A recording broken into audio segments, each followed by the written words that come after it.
Élue meilleure torréfactrice de France, elle est à la tête aujourd'hui de la célèbre maison Caron et poursuit l'œuvre de son père pour perpétuer l'histoire de cette maison de renom.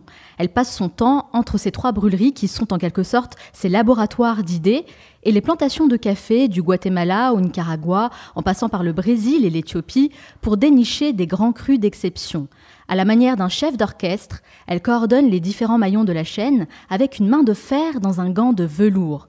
Tout est étudié et maîtrisé, de la production du grain au résultat final dans la tasse, mêlant aussi bien la technique que l'émotion qui se dégage d'un bon café. À travers cet entretien, je vous invite à explorer un monde d'histoire, d'odeurs et de goût, aux côtés d'une femme artisan, exploratrice et chef d'entreprise, qui à elle seule représente le lien qui existe entre l'art et la torréfaction. Anne Caron, bonjour. Bonjour. Et merci d'avoir accepté mon invitation. Merci à vous. Ça me fait très plaisir en tout cas de vous recevoir dans le Manal Show. Alors je commence tous mes entretiens avec la même question. Pourquoi ? Pourquoi vous faites ce que vous faites aujourd'hui ? Écoutez, le café, on va dire que je suis tombée dedans quand j'étais petite. Donc j'étais baignée dans cet univers du café. Je ne pensais pas forcément en faire ma vie. Le hasard a fait que quand je suis sortie des études, je me suis d'abord orientée vers la recherche, le monde de la recherche.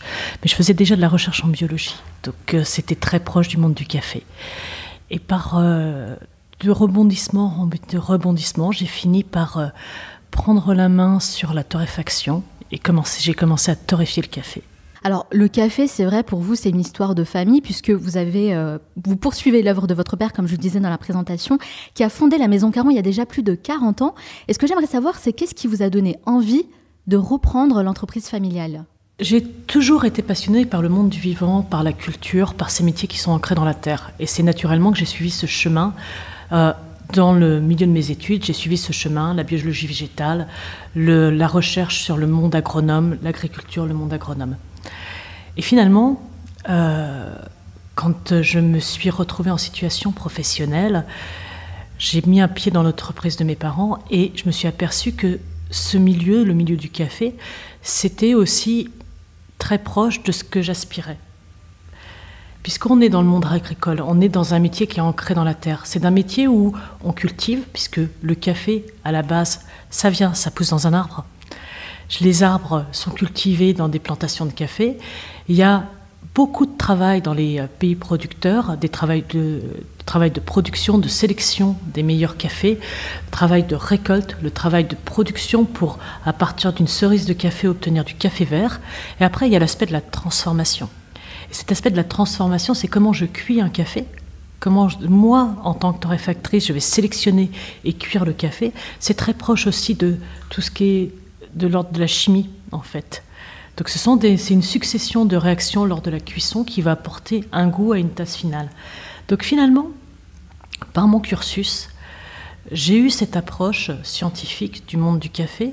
Et naturellement, quand je me suis mise à torréfier le café, j'ai cherché des explications scientifiques à ce que je faisais. D'accord, donc en fait, il y avait vraiment un lien avec ce que vous vouliez faire à la base. Si j'ai bien compris, alors Anne, vous n'avez pas subi une pression familiale. Le papa n'était pas là derrière vous à vous dire « Anne, t'as intérêt à reprendre l'entreprise familiale, attention ». C'est pas comme ça que ça s'est passé. Bien au contraire. Mes parents étaient partis de rien, ils avaient construit cette entreprise et ils étaient conscients de la pression que ça pouvait être de mener une entreprise. Ouais. Donc, ils ne voulaient surtout pas m'imposer de faire ces choix-là. Ils voulaient que je puisse faire mes propres choix. Et même quand j'ai repris l'entreprise, c'est pas qu'ils avaient des doutes, mais ils avaient des craintes. Parce que diriger une entreprise, c'est quand même beaucoup de responsabilités. Et vous avez senti une certaine pression justement lorsque vous avez été nommé à la tête de l'entreprise. Est-ce que vous avez reçu des conseils de vos parents en vous disant « On a très longtemps co-dirigé l'entreprise finalement. » D'accord. C'est-à-dire, le chemin, c'est pas fait en une journée. Le chemin, ça a été un long chemin qui a duré presque une dizaine d'années, à partir du moment où je suis rentrée dans cette entreprise, mais sans penser y rester, jusqu'au moment où, comme une évidence, mes parents, étant sur le point de partir à la retraite, se sont dit, mais finalement, pourquoi ce ne serait pas Anne qui reprend l'entreprise ? Mais moi, je me dis, finalement, quand on reprend comme ça une entreprise familiale, bon, déjà, lancer un business en tant que tel, c'est stressant. Et on ressent quand même certaines pressions. Mais quand c'est une entreprise familiale, peut-être qu'on la ressent encore un peu plus, on la ressent davantage. Parce qu'on n'a pas envie de décevoir. Ce qui est peut-être de plus complexe, c'est d'acquérir sa légitimité. Et on n'est pas légitime parce qu'on est le fils de ou la fille de. On est légitime parce que petit à petit, le chemin se fait, on s'impose par ses compétences. Et il est peut-être plus difficile, quand on est fils de ou fille de reprendre une entreprise, puisqu'on a toujours un doute. Pourquoi est-elle là ? Est-ce que c'est parce qu'elle est la fille de ou est-ce que c'est parce qu'elle est vraiment compétente ? Donc ces doutes, je les ai effacés au fur et à mesure de ce chemin. Comment ? Par la preuve et par le succès, parce que ça a marché et parce que j'ai su mener mes équipes aussi. Alors, je sais, Anne, que vous voyagez beaucoup, vous voyagez aux 4 coins du monde pour rencontrer les producteurs de café qu'on appelle les caféistes. Alors, je ne savais pas qu'on les appelait comme ça, c'est un terme que j'ai appris. Et j'aimerais savoir, dites-moi, vraiment, où trouve-t-on les meilleurs cafés selon vous ? C'est la question que j'ai envie de vous poser. Non, en fait, je ne vais pas vous faire de réponse bateau parce que je vais vous répondre, mais je vous dirais d'abord qu'aujourd'hui, de plus en plus, on trouve des très bons cafés partout. Partout ? Partout où on produit du café. Même en France, à La Réunion. Il y a le fameux Bourbon Rouge à La Réunion. Mais si vous allez dans chaque pays producteur, il y a partout, dans ces pays producteurs, des gens qui savent cultiver le café et qui ont pour but de faire d'excellents cafés. Mais vous, Anne, où est-ce que vous avez bu le meilleur café de votre vie ? Est-ce que le meilleur café que j'ai bu de ma vie, il est lié au contexte ou est-ce qu'il est lié à la tasse ? Ah, bonne question. C'est un mélange des deux. Je dirais j'ai 2 souvenirs qui émergent parce que le meilleur café que j'ai bu, c'était en situation dans les pays producteurs. Et j'ai 2 souvenirs.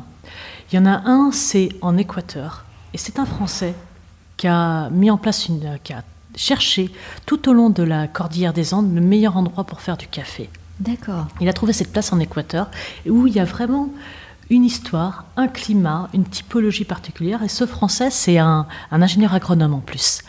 D'accord. Donc il a cherché, il s'appelle Arnaud, et il a cherché la meilleure espèce de café, la meilleure variété de café adaptée à ce terroir. Ça s'appelle Las Tolas.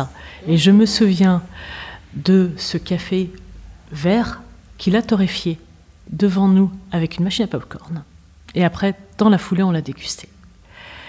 Donc il y a la qualité de ce café, il y a l'histoire, en plus le lieu était magique, c'est vraiment un lieu où il y a un microclimat et c'est un trou dans la cordillère des Andes, un trou de ciel bleu en fait dans la cordillère des Andes.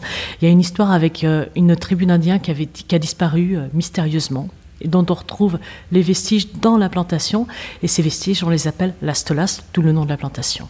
Donc cette tasse de café, avec ce café d'exception dans un lieu d'exception, fraîchement torréfié, avec une machine à popcorn, c'est quand même exceptionnel. Oui, c'est vrai, c'est exceptionnel. Et le deuxième souvenir que j'ai, qui est à peu près sur la même typologie de souvenir, c'est dans une plantation en Éthiopie, où pareil, on était au milieu de la forêt, dans une plantation qui était au milieu de la forêt, et on a pu goûter torréfié à la poêle le café qui avait été récolté, donc on l'a torréfié nous-mêmes, et après on l'a dégusté selon la méthode éthiopienne dans cette forêt, dans cette plantation. Le café était exceptionnel, exceptionnel. Il était tellement parfumé qu'on avait l'impression que c'était artificiel. Donc voilà. voilà. En tout cas, ça donne vraiment envie, mais ce que je retiens, moi, c'est que finalement, bon, selon vous, les endroits où on boit le meilleur café, c'est en Équateur, en Éthiopie notamment. Est-ce que vous diriez que c'est là où on produit le café, où on boit les meilleurs cafés ? Non. Pas forcément. Ça, c'était parce que j'étais au cœur de la plantation.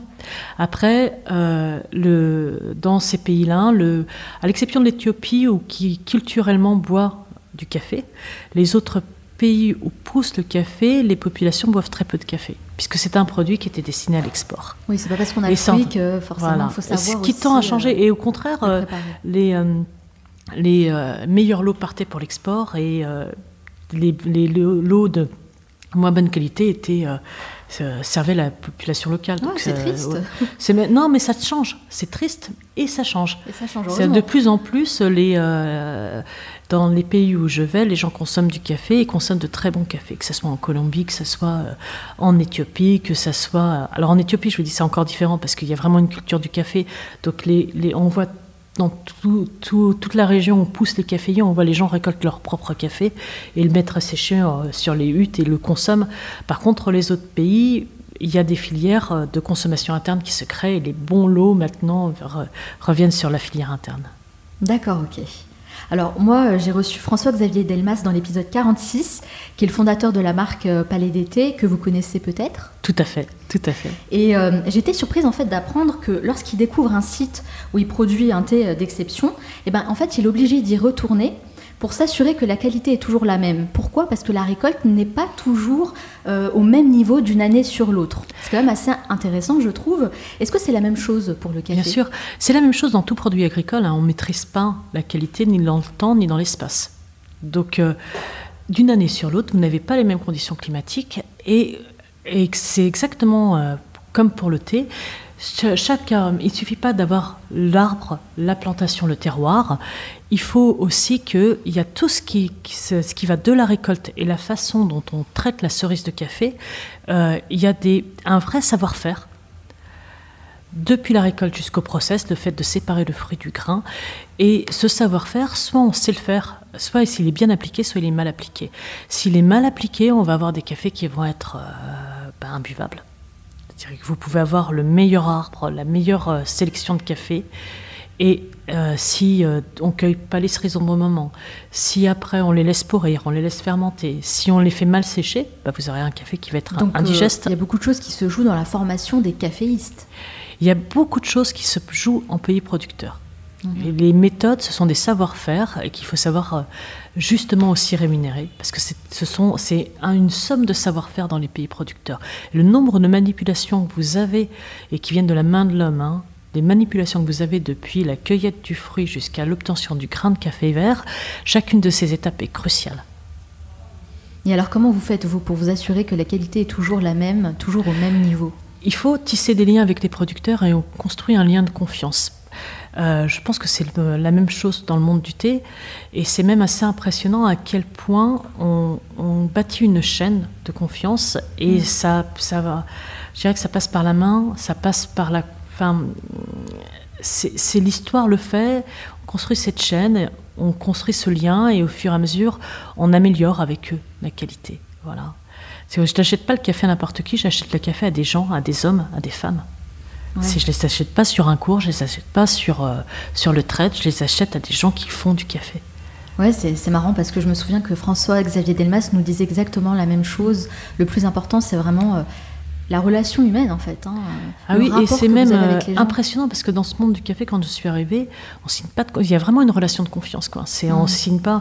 Alors en plus, c'est un marché qui est complexe parce que c'est un marché qui, à terme, qui est coté à New York, mais moi, avec l'importateur avec lequel je travaille, je ne signe pas de contrat, c'est ma parole. On est dans un milieu où c'est la parole qui prime. Mais du coup, les bons producteurs de café, ils savent que leur café est exceptionnel et qu'ils ont un savoir-faire. Il doit y avoir pas mal de sollicitations. Comment vous faites pour les convaincre de travailler avec vous ? C'est la durabilité des échanges qui est importante. C'est le fait d'être constant. C'est-à-dire, je travaille avec les mêmes producteurs depuis des années.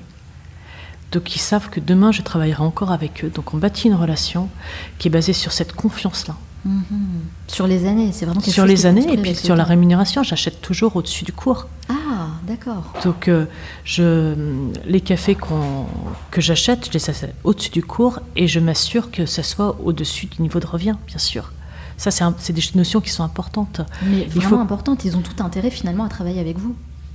Oui, bien sûr. Et certains viennent me voir après en disant mais je veux travailler. Mais je dis mais moi j'ai déjà bâti cette relation de confiance avec ce producteur, je peux pas me disperser non plus. Si je prends au Guatemala, la chaîne de valeur qu'on a construite, donc on a essayé de raccourcir. Déjà, il faut raccourcir au maximum la chaîne, avoir le minimum d'intermédiaires pour que la valeur ajoutée soit répartie que sur les acteurs du café. Mais j'ai l'impression que c'est pareil dans tous les secteurs en réalité. Et c'est clair, c'est clair. Et après, on fait le lien avec les petits producteurs et je fais vivre 400 familles. Ouais. Donc demain, si j'arrête de travailler avec eux, 400 familles qui doivent trouver quelqu'un d'autre, rebâtir un autre lien de confiance. Il y a vraiment une relation, je dirais oui, de confiance et de durabilité. Et dans le mot durabilité, c'est durabilité des échanges. Est-ce que vous êtes une personne exigeante ? Je suis super exigeante. Et comment ça se traduit dans le travail ? J'ai une capacité à trouver les défauts partout, qui est insupportable pour les gens avec qui je travaille. Je vois les... Alors, c'est vrai que je suis assez perfectionniste et ça, je suis très perfectionniste. Et je dois lutter en permanence parce qu'on ne peut pas toujours être hyper perfectionniste. Donc il faut souvent prendre beaucoup de recul et voir l'objectif. Et je dois lutter en permanence contre ce côté-là qui est la recherche de la perfection et le sens du détail. Pour diriger une entreprise, il faut prendre beaucoup de recul. Donc je suis toujours obligée de passer du micro au macro. Donc, c'est des fois insupportable pour les gens. Ça doit être compliqué un petit peu avec vos collaborateurs. Non, mais ils ont appris à me connaître. Hein. Ils se connaissent. Mais des fois, dans mon regard, quand il y a quelque chose qui m'agace, je dis ça va pas toi aujourd'hui. Je dis oui, le tableau il est pas droit. Des fois, il faut exprès. Ils mettent des trucs de travers exprès, quoi. Mais je pense que tout se passe bien si on se prend pas. Enfin, tout se passe très bien quand on se prend pas au sérieux. Et on est là dans le but commun de faire avancer la boîte, quoi. C'est le projet commun qui est important. C'est de prendre du plaisir en étant sérieux quand même un peu. Hein. C'est sérieux, parce que c'est sérieux une entreprise. On fait vivre des gens dans une entreprise, on fait vivre des producteurs, donc c'est sérieux. Mais il faut pas se prendre au sérieux. Est-ce que justement vous, étant donné que vous êtes une grande perfectionniste, est-ce que vous pensez être satisfaite du travail que vous menez aujourd'hui ? Mais je serai toujours insatisfaite. Mais je le vis pas mal. Je voudrais toujours que ça soit mieux. Je voudrais toujours que le producteur gagne encore mieux sa vie. Je voudrais toujours être dans un monde où tout le monde apprécie à la juste valeur le café. J'aimerais. Non, bien sûr que je suis toujours insatisfaite, mais c'est pas grave. C'est pas grave d'être insatisfait, ça pousse vers l'avant. Et c'est la façon dont on le vit, ce perfectionnisme et cette insatisfaction permanente. Il faut que ça soit un moteur pour aller vers mieux et pouvoir emporter les gens. C'est pas grave. Si on le prend en dédramatisant ce côté-là, ça marche bien. Oui, c'est vrai, vous avez raison. En fait, il faut dédramatiser ce côté-là. Oui. C'est pas grave d'être C'est pas grave d'être perfectionniste. C'est pas grave d'être casse-couille, pardon du terme, d'être casse-bonbon. C'est pas grave.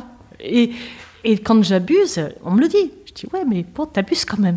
Mais oui, mais c'est pas grave. Il faut quand même aller vers cette quête de la perfection. C'est la moindre des choses qu'on puisse faire quand on vend un produit qui a été transformé, où tout le monde a mis, ils ont tous mis un petit bout de perfection. Donc nous, on se doit d'être parfait derrière. Mais moi, je veux aller plus loin que ce que le consommateur veut. Je veux avoir une longueur d'avance sur ce qu'il veut. Je veux être mieux que ce qu'il veut. Je veux qu'on puisse, je veux pouvoir lui offrir ce qu'il peut même pas imaginer. Et peut-être que dans 10 ans, il dira oui, je comprends. Mais voilà, moi, je veux avoir cette longueur d'avance. Ouais, en tout cas, c'est un bon état d'esprit que je partage totalement. L'épisode n'est pas encore fini, il vous reste encore plein de choses à découvrir. Mais avant d'aller plus loin, j'aimerais vous parler de quelque chose qui nous concerne tous et qui m'a été inspiré par le travail de fond qu'on réalise depuis plusieurs années à travers ce podcast. J'aimerais d'abord vous poser une question. Quand vous écoutez les histoires de toutes ces personnalités aux parcours atypiques, qu'est-ce que ça vous inspire ?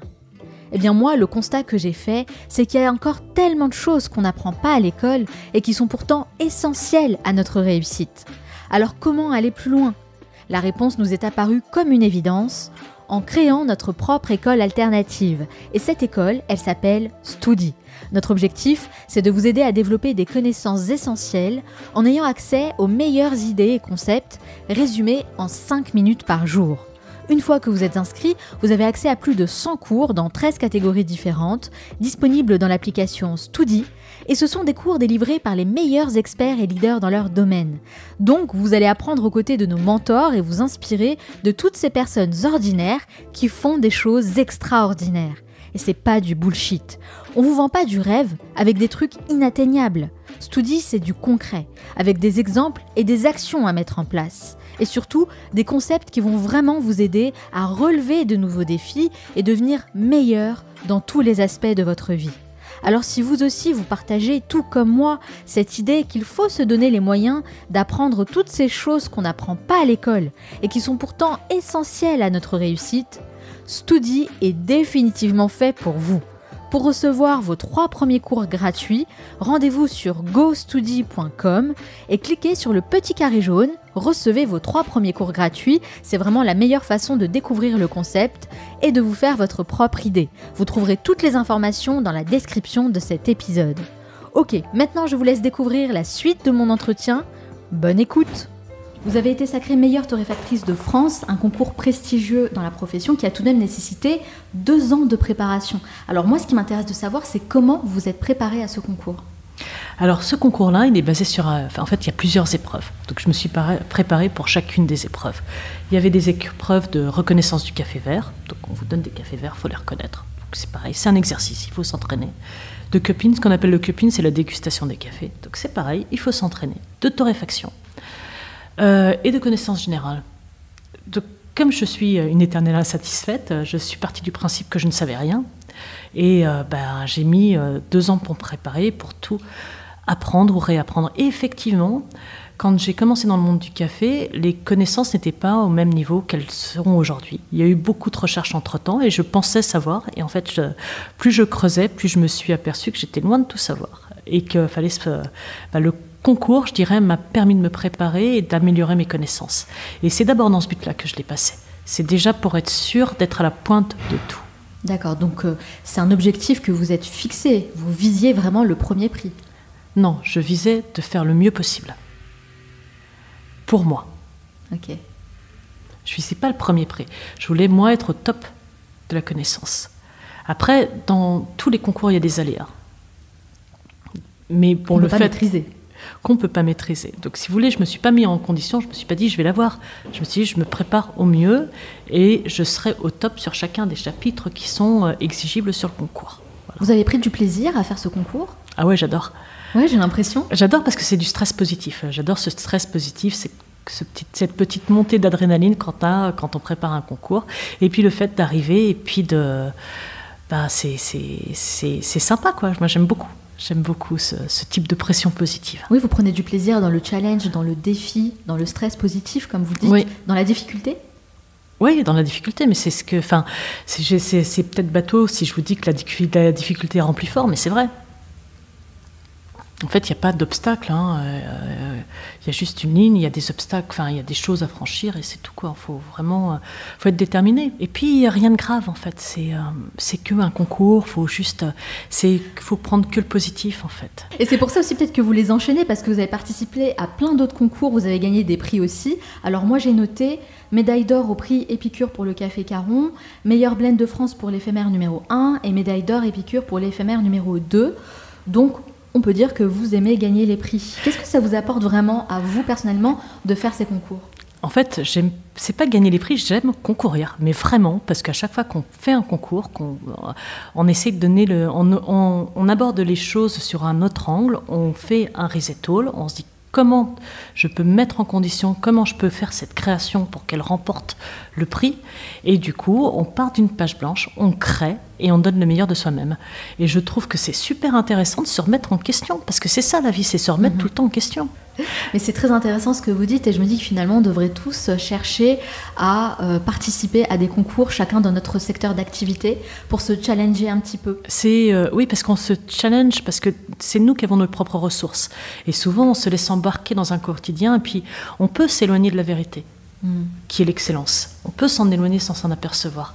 Le fait de chercher à passer un concours, ça remet dans la trajectoire. C'est vrai, parce que finalement la routine, ça tue à petit feu, et ça tue aussi la créativité. Ouais, et puis on oublie pourquoi on fait ces métiers, qui sont nos clients. Ouais. Voilà, on peut l'oublier, le pourquoi. On revient toujours et au pourquoi. C'est quand même super de se dire que moi je voulais faire le meilleur café du monde et que je suis meilleure torréfactrice de France, quoi. Ça veut dire que ça me conforte. Et quand je vois les prix qu'on a remportés, ça me conforte aussi. C'est quoi mon objectif ? C'est de faire un super café. Le meilleur du monde, je dis toujours. Mais c'est vrai, je veux faire le meilleur du monde. Et le fait de passer ces concours, ça me conforte. C'est-à-dire que je suis dans la bonne direction. C'est que c'est pas... Parce que j'ai un très très haut niveau d'exigence. Mais finalement, des fois, est-ce qu'il est reconnu ? Là, le fait de passer ces concours, ça me permet aussi d'avoir une reconnaissance, une légitimité. Et du coup, vous avez prévu de participer à un prochain concours ? Je participerai, bien sûr, au concours de meilleur ouvrier de France dans 2 ans. Ouais. Ah, c'est génial. Oui, je me remets toujours en question. Mais j'adore. Et c'est pas grave si je l'ai pas. Anne, il y a quelque chose sur laquelle j'aimerais beaucoup avoir votre avis, parce que la vérité, c'est quoi ? C'est qu'en fait, on boit du café depuis la nuit des temps, d'accord ? À la base, c'est un produit simple. Moi, je me souviens, je vous l'ai dit avant qu'on commence à enregistrer, mais pour moi, le café, c'est un peu ma Madeleine de Proust. Je me rappelle de ces après-midi où, justement, je bois le café avec ma maman, qui le prépare très simplement à la casserole. Elle a appris à le faire. C'est simple, mais c'est fabuleux. À la fois, c'est magique. Mais en même temps, j'ai l'impression qu'on essaie de transformer ce produit qui est simple en quelque chose d'un peu plus raffiné. Je parle par exemple de la marque Nespresso, qui essayent de premiumiser le café avec, vous savez, les boutiques Nespresso. Quand on rentre, on a l'impression de rentrer dans une boutique, une bijouterie, où tout est beau, tout est bien rangé. On peut choisir son café, on peut choisir sa tasse aussi, la tasse qui va avec, la machine, la petite mignardise. Tout coûte un bras, mais voilà, on est content de le faire. Et ma question, c'est, finalement, est-ce que vous n'avez pas l'impression qu'on essaye de faire d'un produit simple quelque chose peut-être d'un peu trop raffiné pour le rendre, en tout cas, un produit premium? Alors, je vais répondre à votre question. Moi, quand j'ai commencé à travailler dans le monde du café, la première brûlerie était à Nanterre. Et à Nanterre, on avait 2 types de population. On avait une population très bourgeoise, une population qui était immigrée soit Afrique du Nord, soit pays de l'Est. Et en fait, c'est aussi bien la population bourgeoise qui venait acheter des bons cafés que des gens qui culturellement venaient, des gens qui avaient des faibles revenus. Des fois, on était obligé de faire, ils faisaient 3-4 chèques pour qu'on puisse encaisser au fur et à mesure. Ils allaient vers les bons cafés. Aujourd'hui, on est dans un monde comme les gens redécouvrent le café. On est dans un monde où on met des fois un peu trop d'élitisme. Il ne faut pas oublier que le café, c'est un produit populaire. Mais est-ce que tout ça, c'est pas une question de business? Business, oui et non. Est-ce que c'est une question de business? Il faut voir ce qui s'est passé dans le monde du café. Avant, vous aviez des petites torréfactions à chaque coin de rue. Dans les années 50, ces torréfactions ont fermé une par une, et en fait, il y a l'industrie qui est venue. Pendant très longtemps, il y avait une place qui était pour l'industrie. Et le pourcentage de torréfacteurs indépendants était très faible. Donc ça a nivelé la qualité des cafés vers le bas. Donc on part, quand il n'y a plus de concurrence, en fait, quand on n'est que face à l'industrie, ça nivelle vers le bas. Après, Nespresso est arrivé. Donc Nespresso, c'est la maison Nestlé, ni plus ni moins. Et on partait très très loin quand même sur la qualité du café, et a eu au moins le mérite de positionner le café à sa juste valeur, en s'éloignant beaucoup du produit, mais exposé comme un diamant. Ça veut dire que le café, c'est pas forcément du café grand-mère. Donc alors je dis grand-mère, mais je te dirais plutôt le café bas de gamme industriel. Il y a aussi un monde vers d'autres cafés. Et ça a ouvert la porte. Maintenant, l'excès de ça, c'est effectivement, l'excès de ça, c'est aujourd'hui, vous avez, on rentre pour moi un peu trop dans l'élitisme. Quand on va sur des micro-lots, qu'on va torréfier d'une certaine façon, parce que c'est mieux de le torréfier comme ça, mais sans faire attention à ce que les gens aiment, pour moi, on est dans de l'élitisme qui n'a plus de sens. Le café, c'est un produit c'est un produit de partage, c'est un produit populaire, et avoir du bon café, ça doit pas être un luxe inaccessible. Ouais, c'est exactement en fait ce que je voulais dire, c'est que est-ce qu'on n'est pas en train de transformer un produit qui est à la base simple, qui est accessible, qui est populaire et qui est consommé partout dans les foyers, en un produit un peu haut de gamme et qui devient peut-être un peu inaccessible pour certaines personnes, et finalement tout ça pour gagner plus d'argent. Et c'est pour ça que je demandais si c'était une question de business. Quand vous regardez sur le packaging des industriels, vous allez voir goût généreux, vous allez ce positionnement de café en capsule qui sont présentés comme des bijoux, comme des diamants. Donc c'est du market. Mais finalement très éloigné du produit, très éloigné du producteur. Donc là, ce qu'on est en train de vivre, c'est quand même qu'on se réancre dans le produit. On retrouve le produit. On sait que maintenant, derrière une tasse de café, il y a un grain de café. Derrière un grain de café, il y a un torréfacteur, il y a un café vert et il y a un cultivateur. Il y a une chaîne. Il y a une chaîne de savoir-faire. Et oui, il faut que tout le monde soit correctement rémunéré, surtout les producteurs, et pas que la valeur ajoutée ne se répercute qu'en bout de chaîne sur l'industriel par le pouvoir du marketing. Donc il faut aussi acheter le café au juste prix. Mais après, ce que je pourrais reprocher, la contrepartie de ça, c'est d'oublier que le café, c'est un produit populaire qui doit être partagé par tous. Oui, on est d'accord. Et aujourd'hui, la différence entre un café d'exception et un café industriel, finalement, au niveau du prix, quand on le voit, quand on le répercute à la tasse, ce n'est de l'ordre que de 1 à 2 centimes, peut-être 5 centimes. Donc tout le monde a les moyens de boire un bon café. Et est-ce qu'il y a de grandes différences de prix entre les différents crus? Est-ce qu'on peut avoir comme ça quelques chiffres pour se faire une idée? Un café très bas de gamme que vous allez acheter en grande surface, issu de Robusta, mal torréfié, c'est souvent même des prisures de café. Au moins cher, vous allez l'acheter 2 € le paquet. On va dire 1,80 €, 2 € le paquet. Un café de spécialité, le mien vendu en grande surface ou dans les boutiques, vous allez le retrouver aux alentours de 7 € le paquet. Mais la différence, elle est considérable. Et après, vous pouvez aller sur des micro-lots jusqu'à 20-30 € le paquet. Mais déjà, à partir de 7-8 € le paquet, vous avez des choses d'exception. Mais est-ce que la matière première justifie cette différence de prix qui est quand même assez énorme? Oui, bien sûr. C'est la matière première qui va faire... Quand on est dans ce monde, quand on sort du monde du marketing, le paquet est vendu plus cher parce que la matière première est plus chère. Donc, on ne répercute que la valeur de la matière première. Et je dirais qu'il y a de faibles différences, finalement, quand on regarde toutes les étapes qui font que le café vert est de très très bonne qualité, quand on regarde la différence de traitement et la différence que ça représente et toutes ces mains qui sont passées, c'est pas énorme. C'est pas énorme. Qu'est-ce que vous pensez des cafés en capsule qu'on trouve dans les supermarchés et dans de nombreuses cuisines? Comment vous dire? Dites-moi.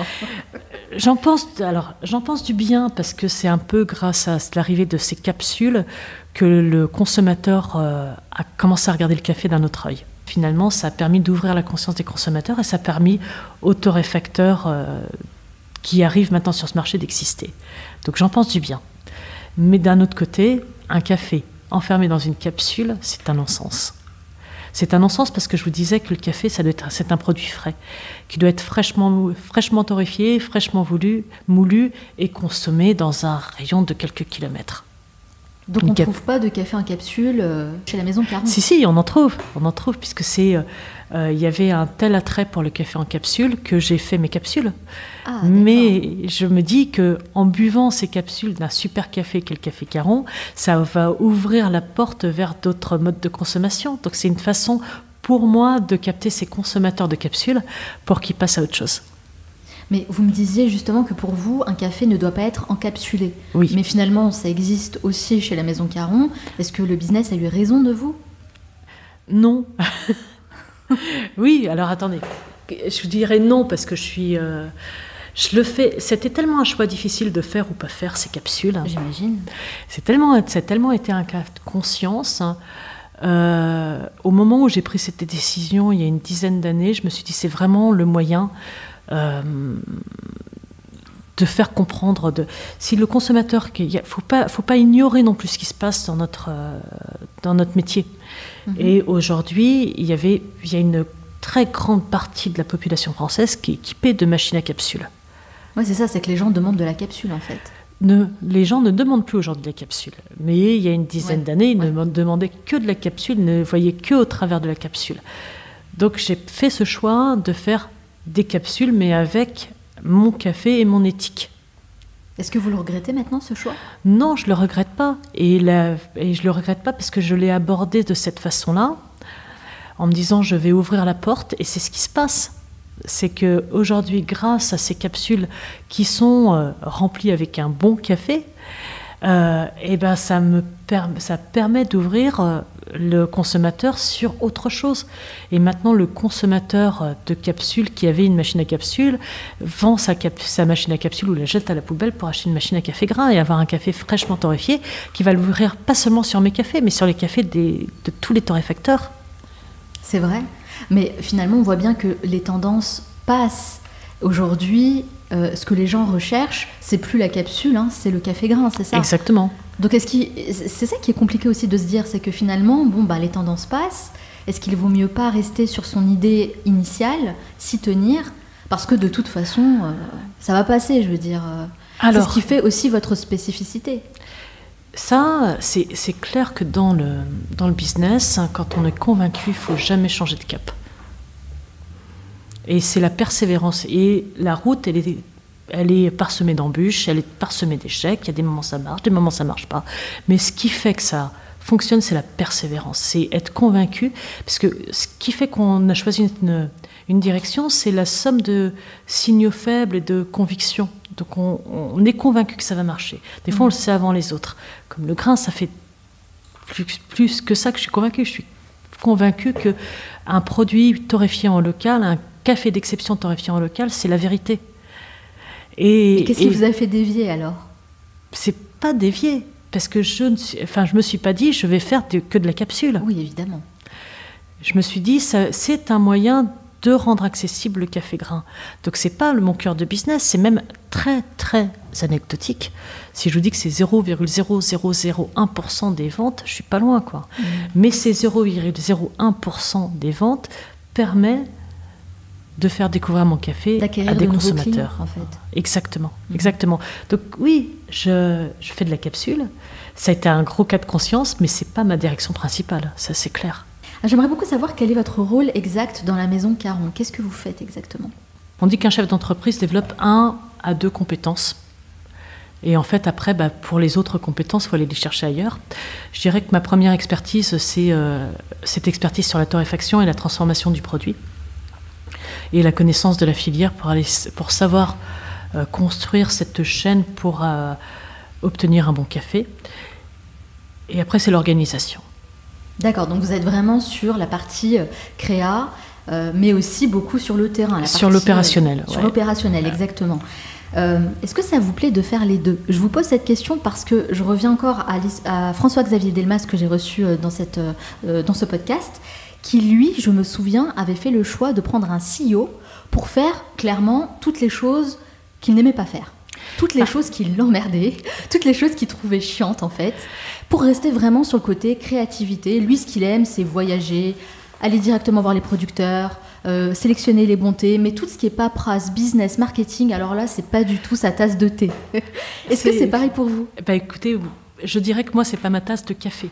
Mais effectivement, ce que je dis toujours à mes équipes, c'est que la seule dans l'entreprise qui a un totem et qui a le droit de choisir ses missions, c'est moi. Et dans tout métier, il y a des choses qu'on aime faire, il y a des choses qu'on n'aime pas faire. Et c'est sûr que je vais privilégier les domaines de compétences où je suis à l'aise et que j'aime. Et j'aime aller... moi, j'aime l'opérationnel, j'aime mettre les mains dans le cambouis, j'aime aller rencontrer les producteurs, j'aime aller voir les clients.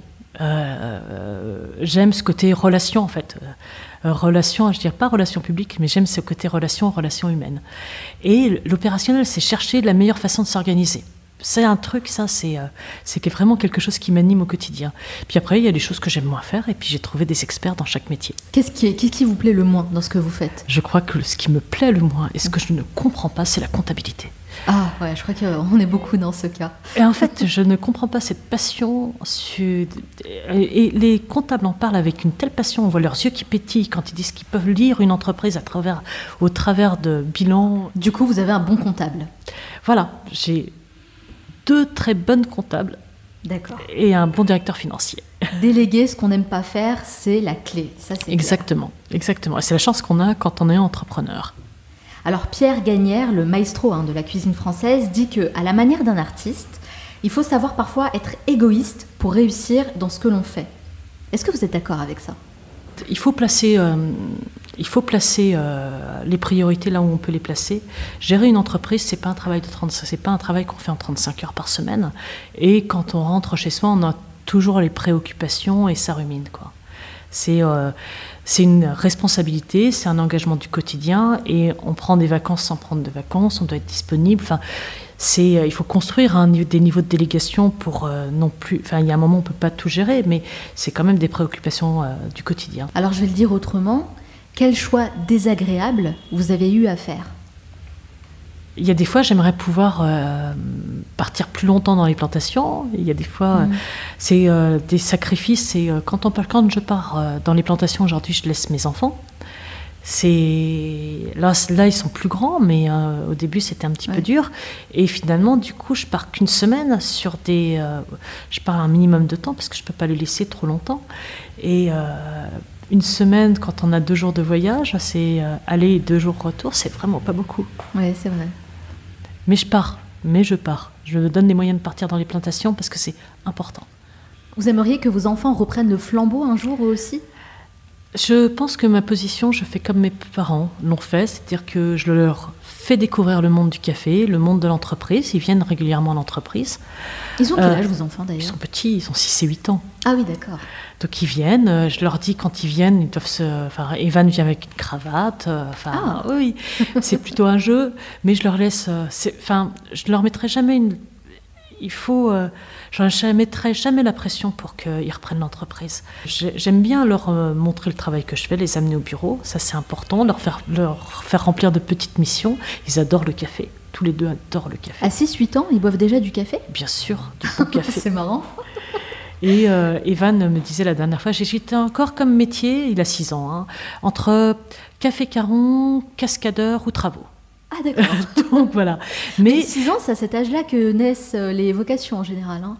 Voilà, 6, on verra. 8 ans, on verra. Ouais. Et Romane, elle a 8 ans, elle ne sait pas encore ce qu'elle veut faire, elle veut juste commander. Elle veut commander ? Elle veut commander. D'accord, c'est déjà bien. C'est déjà pas mal. Mais je pense que j'aimerais bien sûr que mes enfants reprennent le flambeau, mais au fond de moi, ce que j'aimerais par-dessus tout leur donner, c'est le goût de l'entrepreneuriat. Ouais. Quelle que soit leur voie. Donc au fond de moi, j'aimerais, bien sûr, mais est-ce que moi, au moment où j'aurai envie de me retirer, ils seront prêts ? Je ne sais pas encore. Enfin, la vie est tellement faite de choses qu'on ne peut pas maîtriser dans l'avenir. Enfin, le chemin, il est long, hein, donc on verra. Je ne leur mettrai pas la pression, en tout cas. Alors, on a beaucoup parlé de l'univers du café, et moi, ce que j'aimerais savoir, c'est est-ce qu'il y a un autre domaine qui vous passionne et dans lequel vous vous épanouissez, à part le café ? Alors, je suis très très curieuse, d'une nature très curieuse. Donc je change de passion à peu près tous les 2 ans. C'est vrai ? Donc là, je viens de passer par une passion de la randonnée. Ouais. Donc c'est bon, j'ai randonné partout, j'ai fait le Kilimanjaro, ça a duré 2 ans. Ah oui, quand même. Et là, je suis en train de me passionner pour le surf. Pour le surf ? Pour le surf. Donc je fais du surf tous les 15 jours, j'adore le surf. Vous en faites Je ne sais où ? absolument pas, j'en fais en Bretagne. En Bretagne ? Tous les 15 jours, je vais en Bretagne, je vais faire du surf. C'est une catastrophe, j'arrive à peine à monter sur la planche, mais ce que j'adore, c'est y aller, puis apprendre. En fait, je me dis, la marge de progression est tellement importante que je vais pouvoir m'éclater pendant 2 ans. Et j'adore apprendre. J'étais à un moment passionnée par les carrières souterraines de Paris. Donc pendant presque 4-5 ans, j'arpentais les carrières souterraines de Paris tous les week-ends et je les connais par cœur. Tant que je suis en phase de découverte et d'apprentissage, j'adore. Puis au bout d'un moment, c'est un peu comme une asymptote. Il y a un moment, on n'est plus en phase d'apprentissage. Ça reste un loisir, quoi. Vous vous ennuyez un petit peu finalement quand il n'y a pas cette phase d'apprentissage ? Oui, après on s'ennuie un petit peu, on a envie de faire autre chose. Je fais du golf pendant 2 ans, 2-3 ans. Et puis après, je sais pas, peut-être que j'écrirai un autre livre que le livre que j'ai écrit sur le café. Je suis exactement comme vous, moi je m'ennuie assez rapidement, donc j'aime bien apprendre. Et quand je suis pas dans ce processus d'apprentissage, ça me gonfle et j'ai besoin de changer, de faire totalement autre chose. Je vous ai dit, j'ai fait les cours du soir en compta pendant 2 ans aussi, ouais, donc c'est des cycles d'apprentissage. Ça, j'ai essayé de comprendre s'il y avait quelque chose vraiment que j'avais pas compris. Mais en fait, si, j'ai compris que j'aimais pas ça, quoi, c'est tout. Si vous pouviez parler à la jeune Anne Caron de 20 ans, quel conseil vous lui donneriez ? Je lui dirais d'avoir plus confiance en soi, d'essayer de... Je trouve que la confiance en soi, en même temps, ça peut être une force de ne pas avoir confiance en soi parce qu'on cherche toujours du quoi se dépasser. Finalement, on voit beaucoup de gens qui n'ont pas forcément des domaines... qui n'ont pas forcément les compétences et qui ont une confiance... en soi qui est tellement absolue qu'ils sont prêts à franchir les montagnes. Donc c'est vraiment quelque chose que je trouve que le système scolaire ne développe pas en France. L'éducation ne développe pas non plus naturellement. Donc apprendre la confiance en soi, si on ne l'a pas reçue, si elle n'est pas innée, en fait, je pense que ce serait la première chose à développer, quoi. Merci beaucoup Anne Caron d'avoir répondu à toutes mes questions, mais ce n'est pas totalement fini. J'ai un petit rituel. À la fin de chaque entretien, je pose une série de questions rafales. Le but, c'est de répondre le plus spontanément possible sans trop réfléchir. Vous allez voir, c'est très fun. Ça dure 1 minute 30. Est-ce que vous êtes prête ? Go ! C'est parti. Quelle est la première chose que vous faites en vous levant le matin ? J'éteins mon réveil. Quel est le dernier livre que vous avez lu ? Quand les lions mangeront de la salade verte. Vous buvez combien de café par jour ? 20. 20 ? Je ne finis pas toutes les tasses. D'accord. J'en fais couler au moins 20. Que faites-vous dans les moments de très grosse déprime ? Je bois du café, je dirais, je bois du noir. Qu'est-ce qui vous agace le plus chez les autres ? Quand ils claquent les doigts comme ça. Quelle est votre plus grande peur ? Je dirais les rats ou les rats araignées. Qu'est-ce que vous regardez en ce moment sur Netflix ? Je regarde plus, je suis à court, donc je cherche de l'inspiration. Quel est le luxe dont vous ne pourriez absolument pas vous passer? Un bon lit, un bon oreiller. Quel est l'endroit où vous aimez aller pour vous ressourcer? La Bretagne et le surf. Plage de surf. Quelle est votre dernière folie financière? Après confinement, je me suis dit, là, j'emmène les enfants à Noël à Saint-Domingue. Et en plus, il y a des plantations de café. Ah. Quel est le métier que vous ne pourriez jamais exercer et pourquoi? Comptable. Si vous aviez 100 € et pas un euro de plus, dans quoi les investiriez-vous? Je pense que j'irai au marché. Et avec 100 €, j'organiserai tout un week-end avec des plats succulents pendant 2 jours. Selon vos proches, quelle est votre plus grande qualité? Ma plus grande qualité, la curiosité. Et selon vous, quel est votre plus grand défaut? Mon côté tête de mule. Quelle est la dernière chose que vous faites avant de dormir? Vérifier que mon réveil soit bien mis. Merci beaucoup Anne d'avoir répondu à toutes mes questions et de vous être prêtée au jeu des questions rafales. Une petite question bonus, la question qui fâche, le café avec ou sans sucre? Je le bois sans sucre, mais le café avant tout c'est un moment de plaisir, on doit le boire comme on aime. Ah, j'adore cette réponse. C'est sur ça qu'on va finir finalement. Merci beaucoup Anne. Merci. C'était vraiment un plaisir d'échanger avec vous et je trouve que vous avez réussi à nous insuffler des enseignements de vie hyper importants avec beaucoup de calme, de sérénité, vraiment en toute délicatesse et je vous remercie beaucoup pour ça. Ça a été vraiment très très inspirant de vous rencontrer. Merci. Pour toutes les personnes qui veulent en savoir plus sur vous, sur ce que vous faites, où peut-on vous retrouver?